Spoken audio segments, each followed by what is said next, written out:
Europe 1 Soir. 18h-20h, Pierre de Villeneuve. Et à 18h15, pour m'accompagner, Éric Tegner, bonsoir. Bonsoir Pierre, bonsoir à tous. Directeur de la rédaction du média Frontières. Bonsoir Raphaël Steinville. Bonsoir Pierre. Directeur adjoint de la rédaction du Journal du Dimanche. Et bonsoir Sophie de Menton. Bonsoir. Merci d'être notre invitée ce soir, première invitée d'Europe 1 Soir en cette rentrée. Présidente du mouvement éthique, vous êtes bien sûr très au fait et vous avez suivi ce débat des différents candidats à la présidentielle face aux patrons. D'abord, parlons des patrons. Dans quel état d'esprit sont-ils ? Est-ce qu'ils sont venus, j'allais dire, avec des pieds de plomb pour écouter les candidats à la présidentielle ? Alors, d'abord, l'humeur des patrons est catastrophique. Ils sont de très mauvaise humeur. Ils sont un peu désespérés. Ils n'ont plus aucune foi dans les politiques et dans ce qu'on leur dit. N'importe quelle politique. Alors, il y a plus d'espoir pour certains, mais là, de toute façon, c'est dans 8 mois. On nous balance qu'il va y avoir un plan de finances qu'on n'arrivera pas à faire. Donc, non, ils sont pas contents du tout. Oui, ils ont tous plus ou moins un préféré. Enfin, c'est pas si évident que ça. Et ils ont écouté ce matin Roland Lescure, le ministre de l'économie, là encore avec beaucoup d'incertitudes. On peut même pas parler d'incertitude. Je veux dire, les ministres d'abord ne maîtrisent plus rien. Leurs cabinets répondent plus. Quand on demande d'aller voir, ils disent que c'est pas la peine. Et les malheureux, quand ils expliquent qu'ils vont prendre telle ou telle décision, nous savons qu'elle peut être retoquée immédiatement et que l'Assemblée ils ont déjà annoncé qu'ils mettraient un veto, que ce soit Marine Le Pen ou Mélenchon. Donc non, ça va pas bien. Le moral n'est pas bon du tout. Mais il y a quelque chose d'extraordinaire chez les patrons, c'est que ils pensent facilement à autre chose et hop, ils se replongent dans leur boîte. C'est un peu une façon d'oublier le reste. Donc ils font ce qu'il faut, ils se replongent dans la boîte, ils la gèrent, ils essaient de développer, ils font face tous les jours à ce qu'on nous impose. Dont d'ailleurs à Éthique nous nous sommes opposés la déclaration de la TVA, la déclaration comment elle s'appelle, électronique, la facturation électronique, parce que 1er septembre. 1er septembre, parce que franchement, quand on a vu l'absence de sécurisation des données à Bercy, aller tout donner et recommencer à donner ça à Bercy, qu'ils nous fassent la preuve qu'ils ont fait quelque chose pour sécuriser. Il paraît qu'ils sont excusés. Moi, j'ai pas entendu les excuses, mais enfin, peu importe. Et surtout, pardonnez-moi, je dis des choses de chef d'entreprise, mais imaginons dans une grande boîte que ça arrive. La première chose qu'on fait, c'est qu'on vire le directeur informatique. Enfin, on ne sait pas s'il a été viré ou pas, d'ailleurs. Ils auraient bien fait de nous le service, dire. Non, il y a un responsable de la sécurité à Bercy.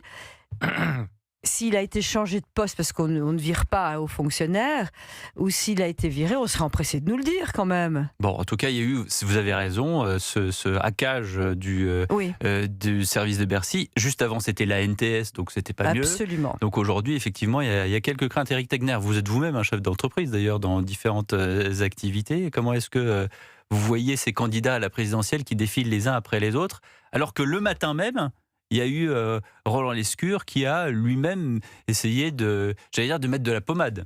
Moi, je suis très inquiet parce que je pense que de toute façon, peu importe le candidat à l'élection présidentielle qui va gagner, le début va commencer. Ça va être très compliqué parce qu'il y a très peu de marge de manœuvre budgétaire, bien malheureusement, parce qu'on est le seul pays qui dépense autant, qui prélève autant et qui arrive aussi peu à trouver des mesures d'économie sur le train de vie, notamment de l'État, qu'il y a la situation économique globale qui fait qu'on devient un pays finalement en total déclin. On est déclassé aujourd'hui, on le voit comment ça a surpris tout le monde de voir par exemple notre pépite de l'IA au niveau de l'Union européenne qui est Mistral AI, qui est une société française sur laquelle on a beaucoup investi, finalement on commence à devenir une sorte de plateforme qui va valoriser les Chinois. Ça a inquiété énormément de monde et à chaque fois qu'il y a le débat budgétaire, on entend à nouveau l'augmentation des cotisations patronales. Ça, je trouve ça extrêmement inquiétant. On entend également, parce que les patrons sont des gens qui derrière aussi veulent pouvoir léguer finalement à leurs enfants une continuité. On voit Raphaël Glucksmann qui veut remettre en cause le pacte du Treil. Et avant-hier, il nous parle de méga héritage. Moi, je me suis dit, il va parler de 100 millions, 200 millions d'euros. Il dit 1,9 million d'euros, c'est un méga héritage. On a encore un problème dans ce pays qui est qu'on a une vision socialiste des choses. Pour reciter François Hollande, on est riche à partir de 4 000 euros. Et ça, c'est un Vous pourriez rajouter Manon Aubry qui dit que les riches sont des nuisibles. Oui, nuisibles. Alors, il y a quelque chose que vous venez de dire et qui est très Sophie grave, Menton. c'est que dans cette façon de taxer les riches, parce qu'ils sont tous d'accord, les candidats veulent taxer les riches. Alors d'abord, on parle de super riches. On parle de, effectivement, super milliardaires, de super salaires. Et donc, on contribue à dire, et c'est normal qu'ils contribuent parce qu'ils gagnent énormément d'argent. Les pires dans l'esprit des politiques et même des Français, parce que c'est contagieux, c'est Bernard Arnault et Pouyanné qui sont les deux héros français. Pouyanné, il a maintenu les prix au niveau pour l'essence au moment de la Vous dites crise. les héros de l'or français, voilà, pour les raisons que vous allez développer. Donc, effectivement, Pouyanné qui est le formidable. plafonnement Et puis, de l'essence. Et donc, et Bernard Arnault, parce qu'il crée de la croissance, il emploie 200 000 personnes. 200 000 personnes, il répare Notre-Dame, enfin bon, peu importe. Mais non, mais ce qui est grave, c'est qu'on est en train d'expliquer aux Français que c'est légitime de taxer les riches, qu'il ne faut pas réussir, que c'est pas bien, qu'il ne faut pas être milliardaire. Et moi, je trouve ça terrible. On a besoin de croissance dans le pays, avant tout. Vous savez, j'ai interrogé Philippe Brun, qui est candidat à la primaire socialiste, et je lui demandais dans la grande interview, je lui disais, mais à quel moment on est riche ? Et lui, comme il propose effectivement la baisse de la CSG pour regagner en pouvoir d'achat pour les gens qui gagnent moins de 4 000 euros, il dit 4 000 euros. Donc vous, Sophie, vous me parlez effectivement de ceux dont on a entendu, Gabriel Zucman disait, mais vous comprenez, c'est 1% seulement, je veux prendre juste aux ultra riches, donc ça représente 1,2. Donc là, on est à des trucs effectivement très très loin des 4 000 euros par mois. Et d'un autre côté, on vous dit qu'au-delà de 4 000 euros par mois, vous êtes riche. Donc aujourd'hui, est-ce qu'on peut encore décemment gagner de l'argent en France? Et puis l'autre question que je lui disais, mais c'est-à-dire que vous allez effectivement faire gagner du pouvoir d'achat à ces riches, mais ces personnes qui gagnent moins de 4 000, mais à un moment donné, elles vont pouvoir capitaliser, transmettre aux enfants, et là, vous allez les tacter en disant vous avez trop de capital. C'est fou, vous voyez, ouais. on est quand même dans un truc quand même assez délirant. Alors en fait. moi je pense très sincèrement, il y en a un seul qui a un langage et qui a l'écho de tous les patrons, c'est David Lisnard, président des maires de France. Qui était absent aujourd'hui. Qui n'était pas là, oui. Si. Non, il était absent, Non, mais il faisait était pas dans les du candidats. casting des Non, candidats alors justement, interrogés. on a énormément à éthique protesté. Et d'ailleurs, c'est bien dire l'ambiance. Il n'était pas dans le casting parce que le président Patrick Martin m'a dit je prends ceux qui sont au sommet des sondages. Bien.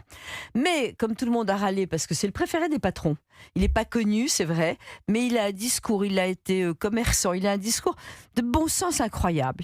Et figurez-vous qu'on lui a donné une petite plateforme, il a eu droit à 25 minutes face à le président du Parti communiste, Fabien Roussel. 25 minutes face à Fabien Roussel. Donc ils n'ont rien dit, évidemment, parce qu'il y avait quelqu'un pour poser les questions. Et en France, le libéralisme, c'est égal au communisme. Ouais. Il faut expliquer, Sophie de Menton, qu'à la REF du MEDEF, il y a plusieurs salles, et il y a la salle principale où il y a eu ce grand débat sur le cours central. sur le cours central. Et puis après, il y a des cours annexes. C'est un peu comme Roland-Garros, comme la vraie compétition de tennis, où vous allez voir le grand match avec Alcaraz sur le cours central. Et puis si vous voulez voir quelqu'un qui est un sombre inconnu, 125e mondial, vous allez sur le cours numéro 14. Raphaël Steinville. Oui, moi j'ai une question pour vous, Sophie. Comment vous expliquez-vous que parmi les candidats qui étaient interrogés par ces grands patrons, ceux du bloc central continuent finalement, du moins à l'applaudimètre, à trouver, grâce à leurs yeux, alors même qu'ils ont plombé la France, qu'ils ont empêché aux entreprises de se développer. Comment vous expliquez ça ? Et deuxième question, son corollaire, est-ce que finalement le MEDEF est encore représentatif des entrepreneurs ou des patrons ? Parce qu'on voit que dans les sondages, il y a quand même des choses qui ne correspondent pas en tout cas aux aspirations telles qu'elles s'expriment au MEDEF. Oui, sachant que Patrick Martin dit que son mouvement, le MEDEF, représente 12 millions de salariés au total avec toutes les boîtes que ça représente. Sophie de Menton. Bon, cette question est délicate, je la traiterai en second. La première question était pourquoi est-ce qu'ils applaudissent ? Alors d'abord parce que ce sont des gens quand même, le bloc central à peu près normaux. On n'est pas dans les extrêmes, la retraite... La normalité, vous savez. Oui, enfin bon... ensuite, ils n'applaudissent pas les candidats, ils applaudissent des punchlines. Donc, ils sont doués. On va en écouter quelques-unes après. Ouais. Ils sont doués, donc ils disent ce qu'on a envie d'entendre, que c'est épouvantable, il faut arrêter les normes immédiatement, libérer l'entreprise. on applaudit. C'est des réflexes pavloviens. Pavloviens. Et ils disent des choses qui sont tout à fait audibles. Pour continuer là-dessus, ils nous ont plombés, oui, mais moi, je discernerais, mettrais peut-être au tableau d'honneur. J'étais très impressionnée de voir Le Maire, qui a été ministre des Finances, Bruno Le Maire, qui a été ministre des Finances, et on considère qu'il nous a plombés. Et je trouve que son attitude, qui a consisté à dire « je ne me présente pas », mais il a écrit 60 pages d'un texte que j'ai lu, un manifeste, un manifeste, qui est vraiment bien. Et je l'ai trouvé excellent, je l'ai entendu hier. Excellent parce que là, il est libéré. C'est un type qui est honnête. Non mais attendez, c'est un type qui est honnête. Il est libéré, il aurait peut-être dû se libérer de Bercy au moment où moi je l'ai vu fallait. pleurer dans son bureau. J'étais arrivée, il nous avait invités pour J'aime ma boîte et je dis mais enfin qu'est-ce que vous faites, c'est pas possible, les réformes, etc. Et je l'ai vu les yeux humides disant oui, il faut faire ça. Et j'ai la France dans la rue et ça dure même pas. C'est immédiat. France dans la rue. Alors, on lui dit pourquoi il part pas. Il dit oui, effectivement, je pouvais partir, mais il y aurait eu un autre mec qui aurait fait la même chose dans les 2 minutes. Mais c'est pas une raison. Il y a oui. Ça, on peut en parler avec lui. D'ailleurs, il viendra sans doute dans un soir. Et on en parlera moi avec lui. franchement, Bref. ce qu'il fait aujourd'hui, il voudrait donner les bonnes solutions à tout le monde, constituer un bloc central. Il se présente pas et il a dit ce que j'ai mal fait, ce que j'ai mal. Bercy l'a planté quand même. Bercy lui a donné des mauvais chiffres. Je veux dire, on a été très très sévère, ce que je peux comprendre parce que c'est facile. D'être ministre des Finances, d'abord ça fait 2 ans qu'il ne l'est plus, mais il a des circonstances atténuantes et comme c'est quelqu'un de très honnête, je trouve que ce qu'il propose est bien. Bon, écoutez, maître de Menton, avocat de Bruno Le Maire. Pas vraiment avocate, mais on est beaucoup trop sévère. Mais c'est Éric l'énorme Tegnet. différence entre les politiques et les chefs d'entreprise. Les politiques, on les aime après qu'ils ont échoué parce qu'ils font un bon livre.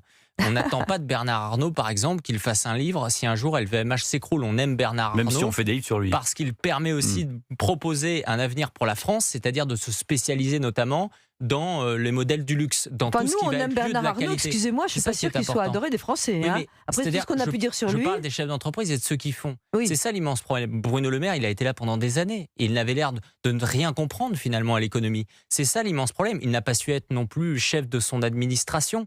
Moi, je trouve Les qu'il y a- ministres ne sont pas à la tête des administrations, vous avez raison. Il n'y a C'est pas un ministre qui gère son administration. C'est le il directeur ne- de cabinet. C'est des directeurs de cabinet qu'on ne les laisse pas choisir. On leur nomme un directeur de cabinet 6 mois après qu'ils arrivent. Les ministres n'ont aucun pouvoir. Ils ont Ça, c'est su. vrai. C'est quand même- Personne ne le dit, mais ça, vous avez Ah oui, entièrement raison. Je pense qu'il y a une chose que, même peu importe les idées politiques du centre-gauche ou à la droite la plus dure, tout le monde partage, c'est qu'Emmanuel Macron, malgré ses défauts, depuis 2017, il y avait quelques bonnes réformes, notamment sur l'apprentissage, notamment sur les cotisations patronales, le fait de dresser une vision. Et pour maintenir leur poste, ces hommes politiques se sont alliés aux socialistes et ils ont tout détricoté. Vous avez Donc c'est raison. cela aussi qui devrait Jusqu'à être la raison. réponse sanctionné. après. Bien, 18h28, une première pause dans Europe 1 Soir, le rappel des titres et on reprend les débats dans un instant. Merci de rester avec nous, c'est Europe 1.